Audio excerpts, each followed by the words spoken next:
Today we're going to be learning Bava Batra Daf Mem Hey. We're going to start at the bottom of Mem Dalet Amud Bet. So we have a gufa, which is we're going back to something we learned before, and what we're going to do today is see it from kind of understand it in a way that we already understood this, but the Gemara is going to kind of ask and then get to an understanding we already got to, and the reason why we got to that understanding before was actually based on what we're going to see in our sugya. We mentioned it a few times, we actually haven't seen it yet in the Gemara. We saw it in the commentaries, and that's how we knew it because the commentaries read ahead. So let's read it inside. Ravin Bar Shmuel says at the name of Shmuel, let's go back to our example. Ruth sells a field to Naomi without responsibility in case, someone comes along and claims Ruth owes me money. Ruth has no money. He'll claim it from that land. That's going to be David in our story. Amy lo aleha. Ruth can't testify anymore for this land for Naomi. If someone like Yehuda is going to come along and try to claim the land is mine, no way, no how. Why? Because it's in Ruth's best interest to get the land, keep it in Naomi's hands. Why? Because if Ruth has no money, David will collect, when he goes to collect the loan from Ruth, he'll go to Naomi, he'll get the land, and that will be good for Ruth. Why will it be good for Ruth? So we already know, but we're going to wait and see it inside. First, the Gemara says, Hechidami, which we already know this. What's the case? If Ruth has other land in her possession, then obviously, Ale Didi Hadar. Then this is, whether Naomi keeps this land or not is irrelevant because Ruth is going to be able to return the money to David herself. So it must be if Ruth has no other land, then that's the issue, okay? That we want to have the land for David to collect from Naomi. But still we have a question on this. My nafkalemina, what's the difference? Because who cares?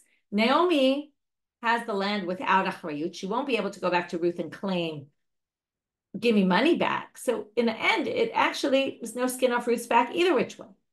And this we already gave the answer, which is no. Really, it's a case where Ruth has no other land, and she's worried that when David comes, he won't have anyone to collect from, and she wants him to be able to collect from Naomi. Why? This is a pasuk from Tehillim. She doesn't want to be pegged as a borrower who doesn't pay back the money. So she wants David to be able to collect the loan from Naomi. However, and that's what we've been explaining until now. But there's one issue with this, which is self. 1 minute. The whole point for her to keep this land in Naomi's property is so that Ruth doesn't look like a bad guy in David's eyes, and David will have someone to collect from.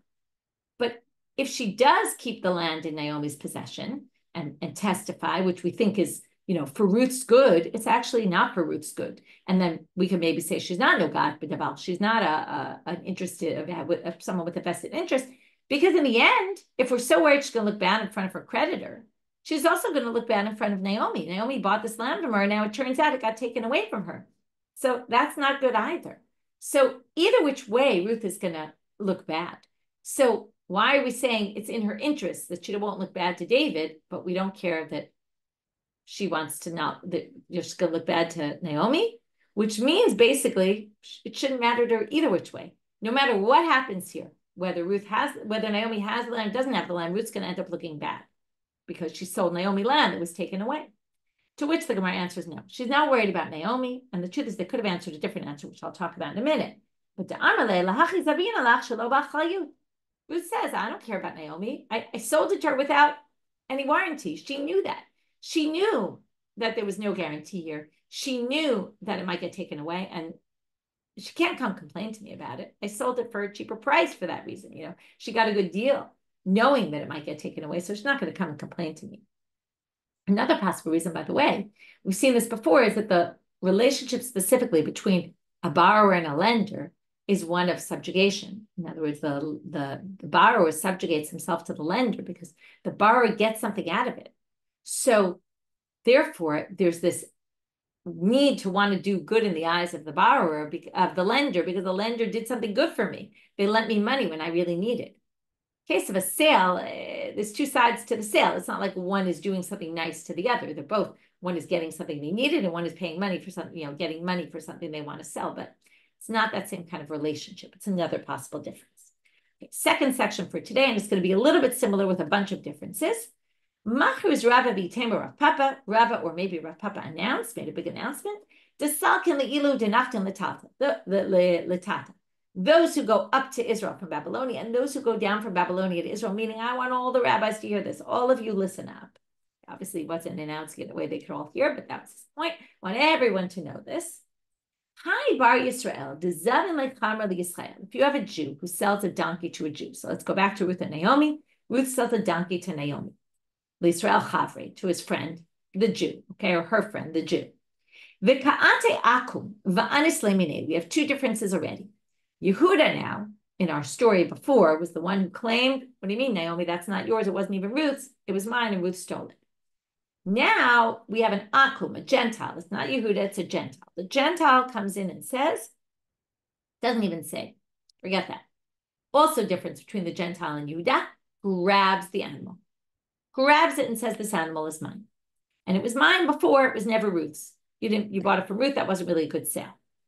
In this case, third difference, Ruth has to get involved, as opposed to the previous, but it's not the same. There, we were talking about Ruth testifying. Here, we're not saying Ruth has to testify, but we're saying that Ruth has to do whatever's in her power, gathering whatever information she has, evidence that she has, to try to help Naomi get that land back from the Aku. Now, why is this? So, the Gemara right now, Rava or Rav Papa, assume that Gentile is making a fair and square argument. They're just like Yehuda. We don't really know where the truth lies. Could be with Ruth, could be with the Gentile. And then the issue is this. Because it's a Gentile, and here seems to be the difference that we're also, now, because the Gentile, it's not just because it's a Gentile, it's because the Gentile grabbed it. And what would be the difference if a Jew grabbed it? If Yehuda grabbed the object? Well, if Yehuda grabs an object, what happens? Well, in that case, first of all, there's no Baal Chov. We're talking about movables. Movables can't collect from that kind of stuff also, so it's different. But if he were to have grabbed it, the Jewish court would come and say, you can't grab it. It's not yours. What are you doing grabbing someone else's stuff? But in the Gentile courts, and it seems this must be going on a Gentile court, the Gentiles won't stop people from grabbing. So if the Gentile grabbed it, now you got to prove to get it out. So Ruth has to help Naomi because she was the one who was the original owner to try to find source of evidence that she's actually the owner. But La Maran, but wait a minute. This is only, now why is Ruth involved? Ruth is involved because really it's a debate between the Gentile and Ruth, who was the original owner. So Ruth has to help Naomi. But she doesn't have to help Naomi if it's clear that this Gentile is a thief and is really just grabbing it for no real reason. Now, for what reason will we know this? We're going to have two explanations. Now, two possibilities. La Maran Ella, this is only if Eino Makir ba Shibata Hoto. We had this before. If Naomi, and I'll explain it a little better than before. I didn't fully understand it last time. If Naomi, I just got the general gist, but not the detail of Bat Chamorol. What does it mean? The daughter of the donkey. So what it means here is, if Naomi knows for sure, she saw this animal that she bought from Ruth born in Ruth's territory, meaning it was born to one of Ruth's animals, then she knows for sure that it's Ruth's and that the Gentile's a liar.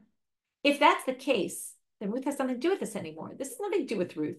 This is just Naomi's bad luck that some Gentile came and decided to steal her animal. What does Ruth have to do with the situation? Ruth only has to do with the situation if this guy is like a Yehuda and we have this deliberation, who's really got the truth. But if we know, and if Naomi herself knows the guy's a liar, then she doesn't have, Ruth doesn't need to help her. Okay, that's so only if she doesn't know. She doesn't really know and she didn't see this animal born in Ruth's territory, then there's concern that if she didn't see it, maybe the Gentile's right. But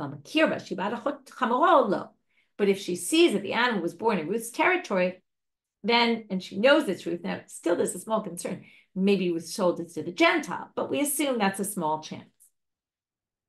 The La Mahan Ella, and a second thing about this, it's only if the Gentile only stole the donkey, but not the saddle. Because then it really looks like that he's not just trying to steal, he's trying to just take back what was rightfully his, but leaves the saddle because the saddle wasn't his. But if he steals the whole thing, then it seems more like he's a thief and he's just trying to steal things. And then again, once we undermine his legitimacy, then Ruth has nothing to do with this. It's just poor Naomi that got stuck in this bad situation. A Maimar has a totally different approach. And this makes sense that were different approaches to Gentiles, could have to do with historical or geographical issues and what the Gentile population was, where people were living. A Maimar said, Afilu leika kol hane lo. Even without all these reasons, still Ruth doesn't have to get involved. My timer, we know that the majority of Gentiles are actually thieves. And therefore, the assumption is this Gentile is a thief. And therefore, again, the seller, the original seller, it's irrelevant. It's just that Naomi got bad luck, and it happened while she was the owner. Shenemar, how do we know this now? Really, how does he know it? Because he was looking around the people he was living among, probably. But he uses a pasuk from Tehillim, Asher Piyam Diber Shav, V'Yiminam Yamin Sheker. Okay, that their mouths speak falsehood, and their right hand is the right of lies, right? The right hand of lies, meaning they're not trusted. That was the second section, which a little bit related to the first, because it was, again, a situation where a seller sold something. Could they be involved when someone else comes and, right? One is, could they testify? The second was, do they need to be involved, right? And that was to help get the land back, or the object really was an object, movable object back from a Gentile. Uman ein lo chazaka. Now we're back to the Mishnah. By the way, we got into all this, if you remember, because Shmuel had said way back on Daf Member and Mubet, that shutafin, we were talking about a shutaf, the partners create a chazaka on one another, against one another. And we said Shmuel had said they can create a chazaka, and they can be mi'idim zalzeh, also shomrim, but I'm not going to talk about that now, but they can testify for each other. And then we got into this whole thing about testimony. Now we're back to the Mishnah, where it said an uman doesn't create a chazaka. I bring my car to the mechanic. Mechanic can't claim, oh, that's my car. However, Rabba is going to limit this halacha in a very serious way. I'm a Rabba. Lo shanu ela shemasar lo be'edim. It's only if, and try to imagine this, only if I brought my car to the mechanic with witnesses, okay, or brought my clothes to the dry cleaners, or brought my silver to the silversmith to fix it, okay? If I gave it with witnesses, then they have no claim, and they can't claim this is mine. However, masar lo shelo be'edim, if I gave it to them without any witnesses, since there were no witnesses that saw me give it to them and bring my car into the shop, they could claim, okay, maybe a car's not a good example because it has my license plate on it, but gave my clothes to the dry cleaners. And they say, I know what you're talking about. You never gave me them. He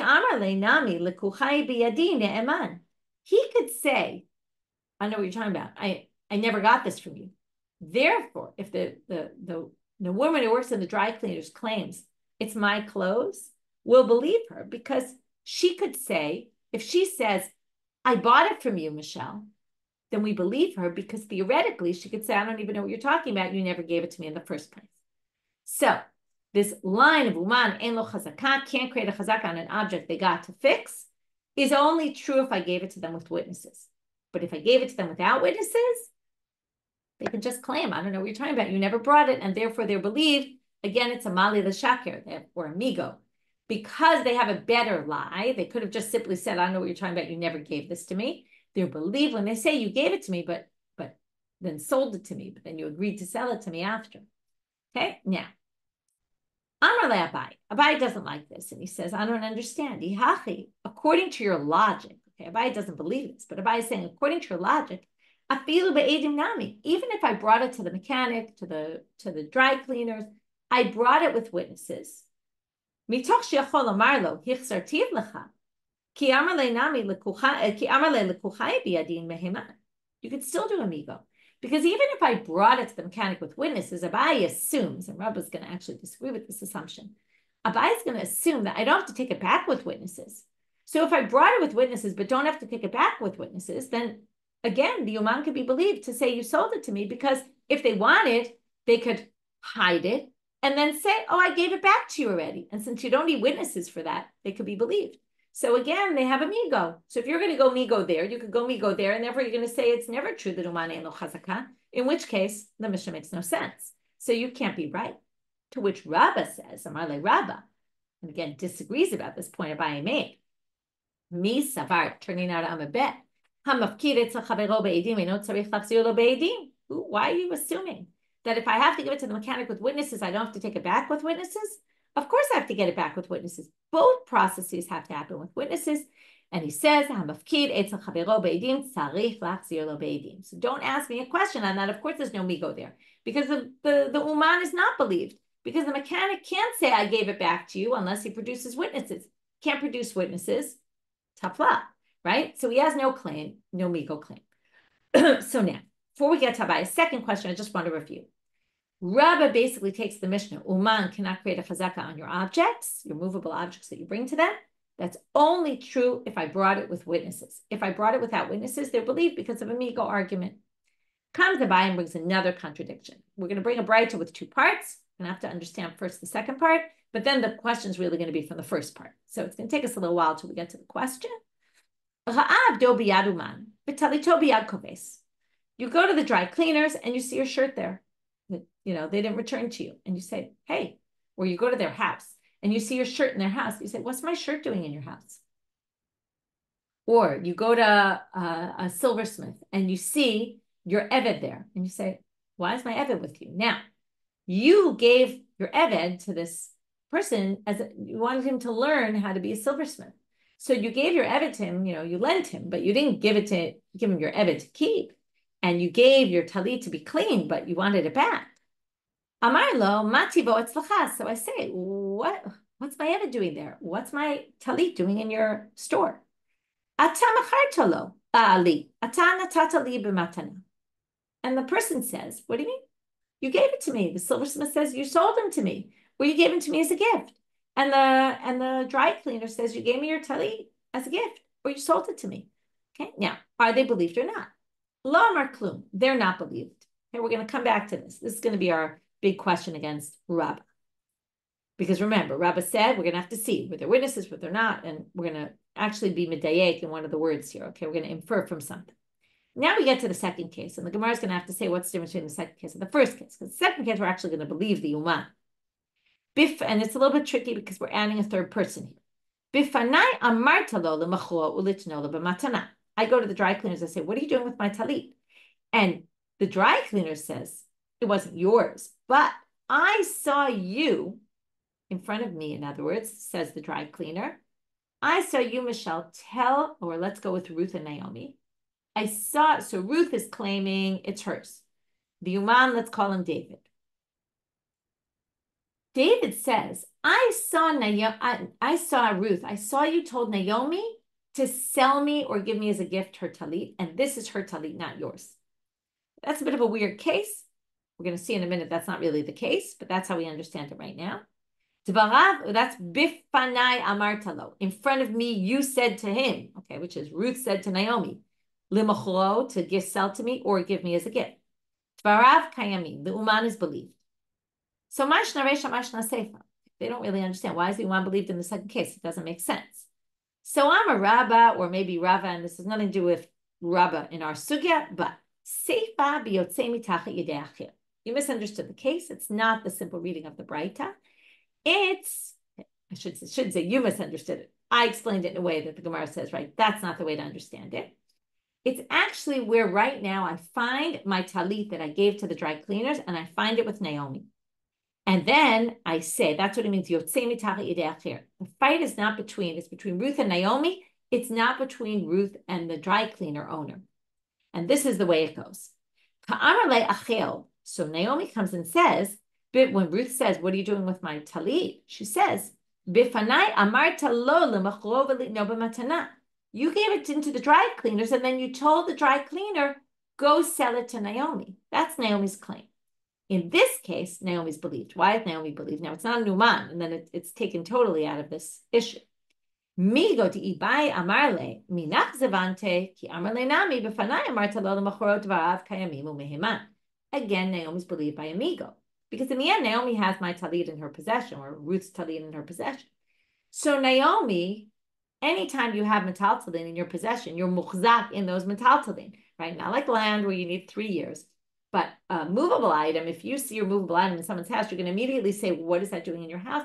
And if you didn't say that immediately, basically, we assume it's theirs. So Naomi, now it's here, Ruth did say, what are you doing with it? But the point is, the fact, even if Ruth complains, it really doesn't matter. Naomi has it. How else would she have gotten it if someone didn't sell it to her? That's the assumption. So, I mean, obviously she could steal it, but we're going to assume she's telling the truth here, because when she gives us this convoluted story, you told the dry cleaner to sell it to me, which is really a bit of a crazy out there story. She had a much simpler story to tell. She could have just said, Ruth, you sold it to me directly, and she would have been believed.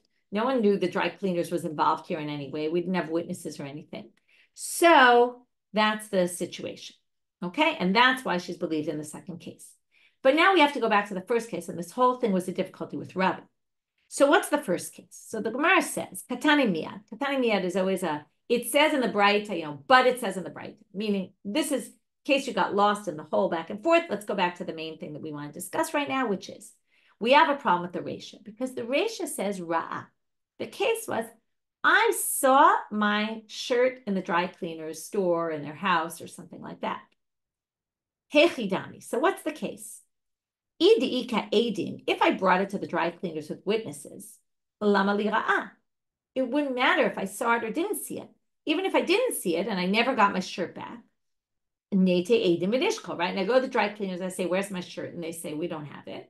Well, I could bring witnesses that I gave it to them and they would have to give it back to me, right? And again, according to Rabba, they're not going to be believed if they say we already gave it back, the owner there, because they would have to provide witnesses that showed me, right, that showed that they gave it back. So basically, I wouldn't need to actually see it. The Braita doesn't need to say, I saw it in your house. I could just, anyway, bring witnesses that saw me bring it. And no witnesses that, you don't have witnesses that say you returned it. The dry cleaners don't have witnesses. So I'd be believed. Ella. So therefore, again, you wouldn't need it to be Ra'ah. This case says, if I see it, I'm believed. It didn't say, right, not if I don't see it, but I would be if there were witnesses. So it must be, Elala, Deleka Edim. There weren't witnesses. Now let's go back. What did Rabbi say? When there's no witnesses that saw me bring it, the Uman is believed. Now this case says the Uman is not believed, right? So now they're going to say the following. Elalav Deleka Edim. Okay, so it must be there aren't Edim.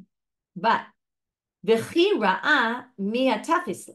Now, if I were to see it, then, one second, V'chi Ra'ah, V'chi Ra'ah Tobiyad Uman, Al Mehecha de Ra'ah, Filu Lo Masar Be'edim, Lo Meheman Uman.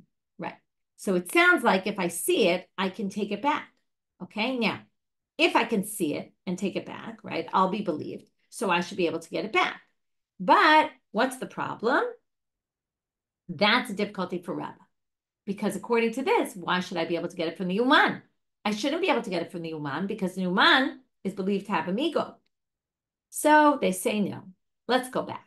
You assumed it was a case where there weren't witnesses, because it couldn't be a case where there were witnesses, because why would I have to have seen it? It should work anyway.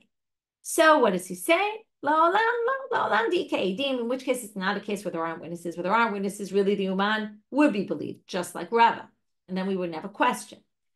And now we have to explain, though, why Dafka Ra'ah. V'ha'atu da'amart. So the Gemara says, only if I saw it. If I didn't see it, what? Can I bring witnesses that saw me bring it? And you don't have witnesses, the dry cleaner doesn't have witnesses, they gave it back. I should, right? So in that case, the dry cleaner, right? If it's the case, right, I shouldn't need to have seen it. I should be able to get it back even without seeing it. And that's exactly what the Gemara asks. And as Abai says to Rabba, but you're the one who said, in which case, you don't need to see. As Abaye will basically say like this, according to my logic, I could explain it when there's witnesses. Because when there's witnesses, only if you see, because if you didn't see, remember what Abaye claimed? Abaye said, since you had to bring it with witnesses, but don't need to give it back with witnesses, so the Uman actually is believed, because they could claim, right? They could say, again, this is assuming I didn't see. Once I see it, they can't make any claim because it's there. But they could have claimed, oh, I don't know what you're talking about. I don't even have your item. They could hide it and then claim I don't have it and be believed with amigo. And that's all, though, only if you don't need witnesses to say I gave it back. Or they could say I gave it back to you. They can't say that if I see it. So if I see it, they're not going to be believed. But if I don't see it, they won't be believed. Why? Because, they will be believed. Why? Because they could claim we gave it back to you already. That doesn't work if you're Rabba. So how could Rabba use that as his answer when Rabba, and again, Rabba said two things. Let's just review to be clear.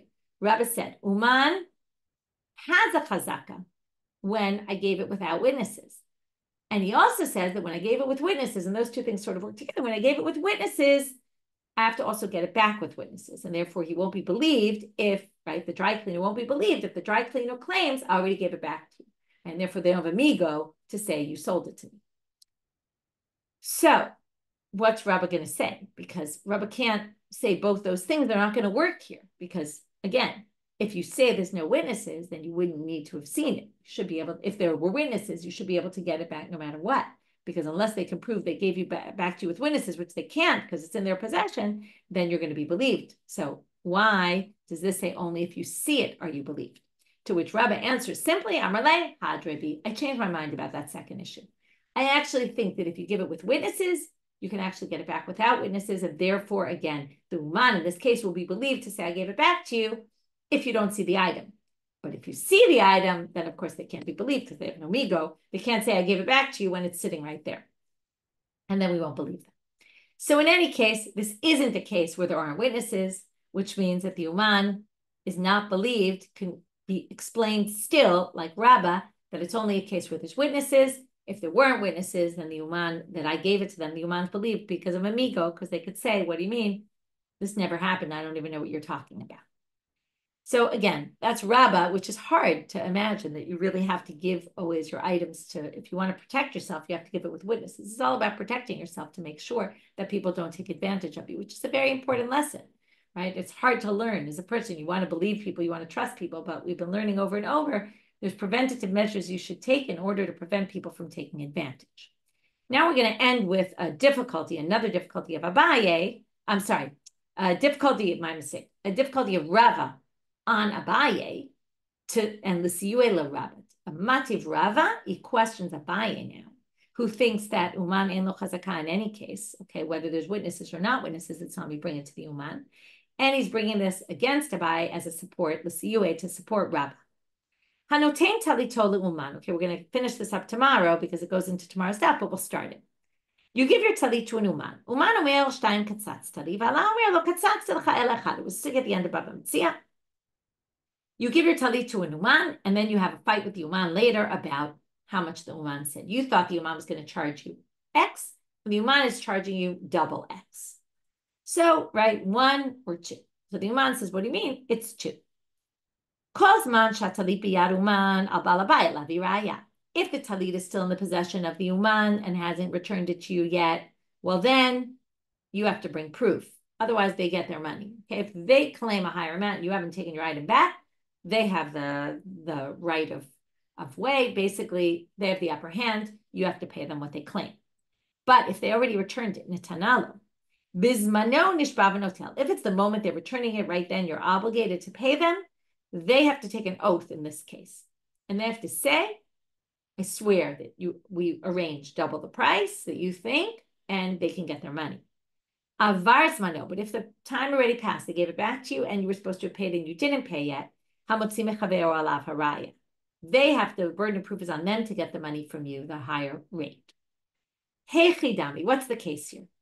If there were witnesses that saw me bring the item in, well, let's just bring the witnesses and they'll say what what they watch the whole negotiation, they would know what the price is. So obviously it's not a case where there's witnesses. I'll just read the next line. Must be there aren't witnesses. And what did we learn here? V'katane uman meheman. What did we see? The uman is believed. Why is the uman believed here? The reason is because they could be believed to say, I bought it. Therefore, they're believed to say, we could say about the money. What do you see here? They're believed only in a case where there's no edim. Okay, we'll get back to this, right? Only in a case where there are witnesses. That's when the uman is believed. But if there's no witnesses, then the uman wouldn't be believed. And that supports Rabba. Okay, Rabba's position. So we'll get back to this tomorrow. We'll finish it up and we'll see why this really doesn't support Rabba. Okay, so let's just review. We started with this issue of You can't testify because and we got into all the reasons there and why we suggested perhaps actually you're not nogea b'davar because either which way you're going to be considered a bad person, but we differentiated. Then we got to a case where there was a Gentile who not only disagreed about who was the owner, but grabbed the item and claimed they were the owner. And then we had a disagreement about whether we believe, whether the seller needs to get involved to try to prove that really it belongs to the buyer and it originally belonged to that seller, or perhaps they don't need to get involved because we just assume that the Gentile is a thief. Okay. Then we had Uman Ein Lo Chazakan. We have Rabba's interpretation that this is only when there's witnesses. That see you give the item in. If you didn't bring witnesses, then sorry, but the Uman can create a chazaka because they're believed by a migo. Abai didn't agree with this migo and then questions Rabba from two perspectives. Rabba answers the first question with something that after the second question changes his mind about that. Okay, and then we just had Rabba who tried to bring a proof for Rabba's position, and we'll see how that gets rejected tomorrow. Wishing everyone a Shabbat Shalom.